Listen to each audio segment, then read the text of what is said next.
Hi there, and welcome back to another Sony Tech Tip.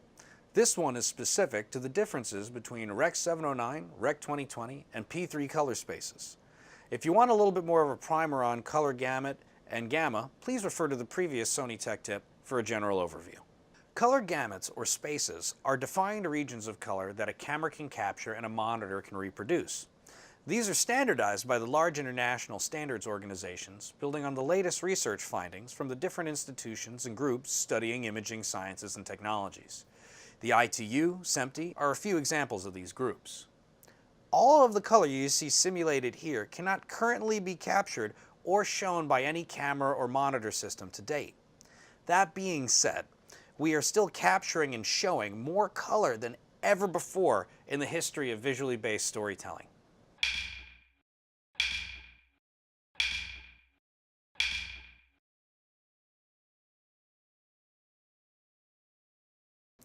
At the end of the day, each is a different box of crayons for the sake of coloring an image. There are a lot of factors that go into defining a color space. Tons of math and testing goes into the process.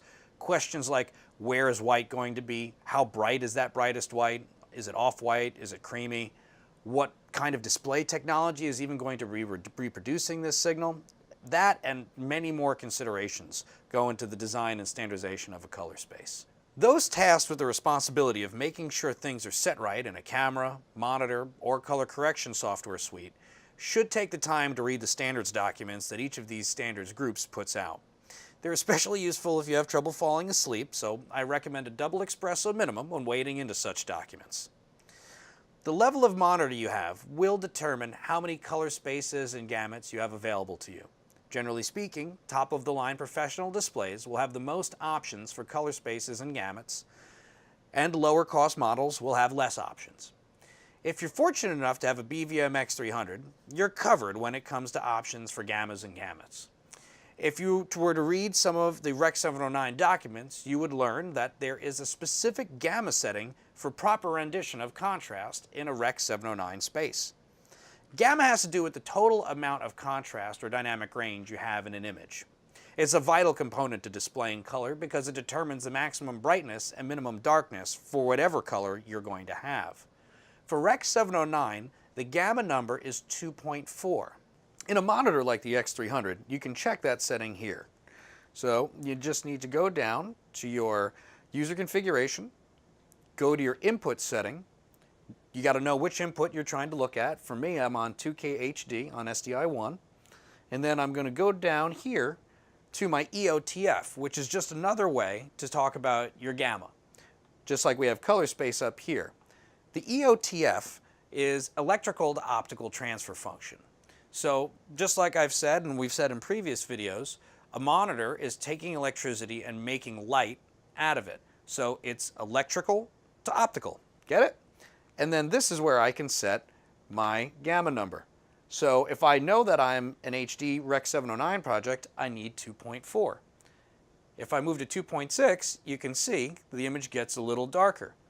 This is what you've been experiencing when you've had the difference between working on a cinema display and then showing your video on a regular HD display.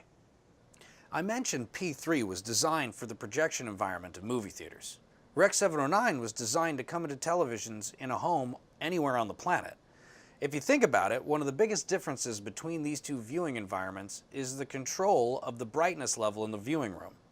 A theater is a darker ambient light level, and projectors can get way brighter than a television. A living room can have any kind of brightness level depending on the time of day or where you are in the apartment building. Ergo, there's going to be a difference in the contrast setting, that is gamma, for P3 versus 709. P3's gamma number is 2.6. P3 was also designed to deal with material scanned from film negatives, which further changes the engineering and color science going on under the hood. A few years ago, when cinema displays came on the market, a lot of folks learned this difference the hard way. Cinema displays come preset with a 2.6 gamma because it's thinking that it's going to be in the kind of environment that a cinema display would be in, with the right kind of lighting level. Folks trying to create 709 projects on cinema displays would eventually run into the situation where they would finish their project on that cinema display and then go show it at school or at work on a regular television and be horrified when they see the image and everything looks underexposed.